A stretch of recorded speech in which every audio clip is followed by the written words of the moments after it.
हाँ प्यारे बच्चों, आज हम पढ़ने वाले हैं कक्षा 12वीं के अर्थशास्त्र विषय को, जिसमें उपभोक्ता व्यवहार के सिद्धांत जिसमें सर्वाधिक अंक हैं उस चैप्टर को पढ़ेंगे।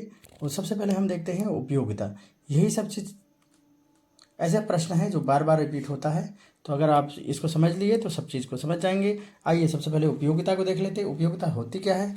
उपयोगिता होती है किसी वस्तु में संतुष्टि का वह गुण जिससे कि कोई भी उपभोक्ता संतुष्ट हो जाता। अच्छा, उपभोक्ता क्या होता है? उपभोक्ता वह व्यक्ति होता है जो किसी वस्तु का उपयोग करते हैं। जो किसी वस्तु का उपयोग करता है वह उपभोक्ता कहलाता है। जैसे हम सारी वस्तुओं का उपभोग करते हैं, मोबाइल का उपयोग करते हैं, टीवी का उपयोग करते हैं, पेन, कापी, पुस्तक, ये सब हम उपयोग करते हैं, तो हम उपभोक्ता है। और उन वस्तुओं से हमें उपयोग करने के बाद संतुष्टि मिलती है, ये हमारी उपयोगिता कहलाती है।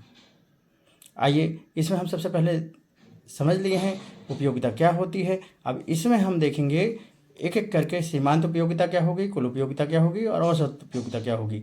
अगर सीमांत उपयोगिता का ऐसा कोई प्रश्न आता है जिसमें कहा गया हो सीमांत उपयोगिता ह्रास नियम को समझाओ, तो उसमें आपको इस तरह से समझा करके आना है। तो सीमांत उपयोगिता यह होती है जैसे जैसे हम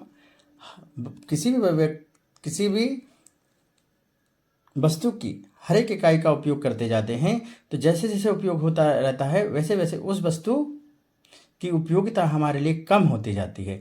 हमें जैसे जैसे संतुष्टि मिलती जाती है, हमारी सीमांत उपयोगिता भी शून्य होती जाती है। आइए इस टेबल के माध्यम से समझते हैं। मान लीजिए किसी व्यक्ति को भूख लगी है और वो भोजन करने के लिए बैठता है, तो यहाँ हम रोटी की संख्या देख लेते हैं। सीमांत उपयोगिता, कुल उपयोगिता और औसत उपयोगिता के माध्यम से इसको समझेंगे। मान लीजिए पहले व्यक्ति ने एक रोटी खाई, उससे उसको सीमांत उपयोगिता मिलती है 50 की।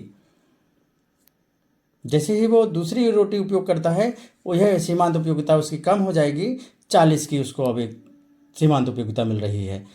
जहाँ वो तीसरी रोटी खा रहा है वहाँ उसे 30 सीमांत उपयोगिता मिल रही है। चौथे नंबर पे जैसे वो रोटी उपयोग करेगा, वो सीमांत उपयोगिता और कम हो जाएगी। 5वीं रोटी में सीमांत उपयोगिता का और कम हो जाएगी। इसके बाद 6वीं रोटी जैसे ही वो खाता है, तो 6वीं रोटी पर उसकी सीमांत उपयोगिता शून्य हो जाती है।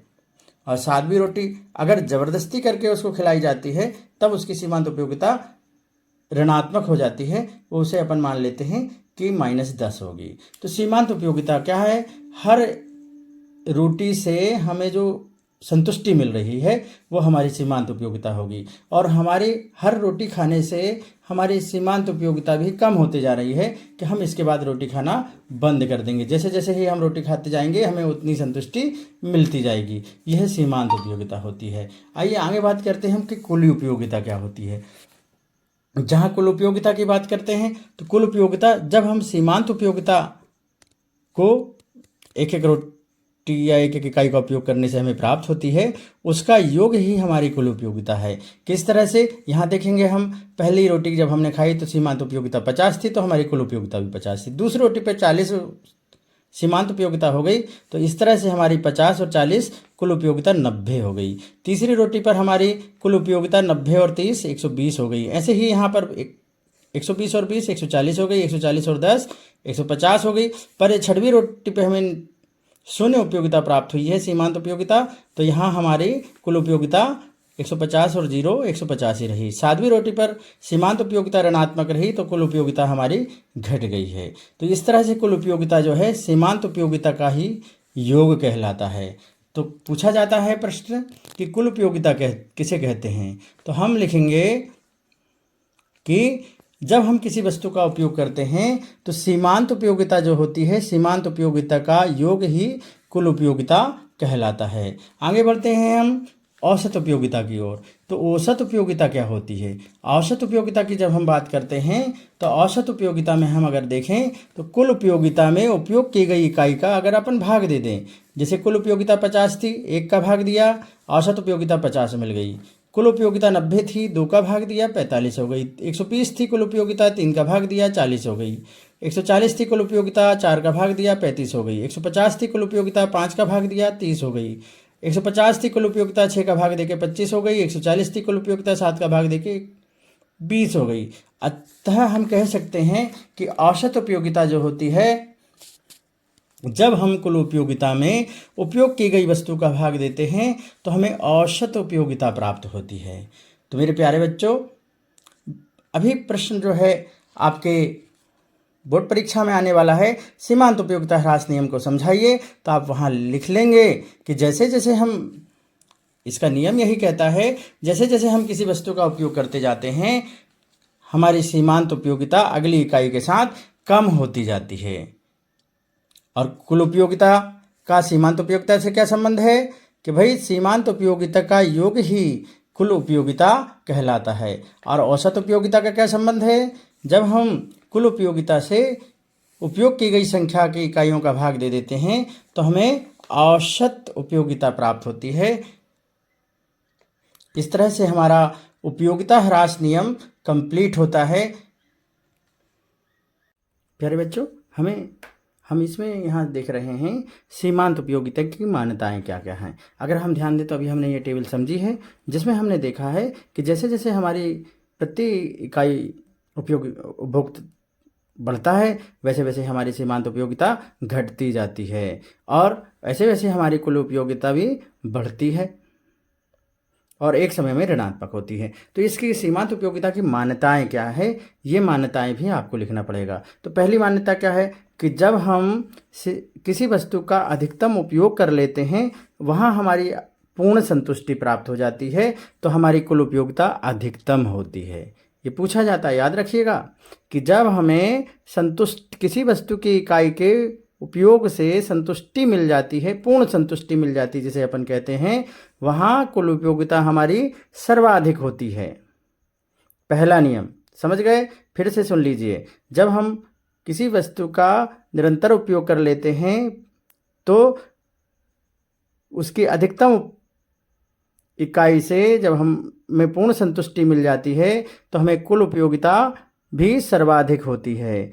और अगला दूसरा नियम ये कहता है कि जब हमारी सीमांत उपयोगिता शून्य हो जाएगी तो वहाँ हमारी कुल उपयोगिता स्थिर हो जाएगी। कैसे हो जाएगी? देखिए, 5वीं रोटी से हमें संतुष्टि मिली थी 10 की और यहाँ कुल उपयोगिता 150 थी हमारी। 6वीं रोटी से हमें सीमांत उपयोगिता 0 मिली और यहाँ भी कुल उपयोगिता हमारी 150 ही। ये यहाँ भी 150, यहाँ भी 150।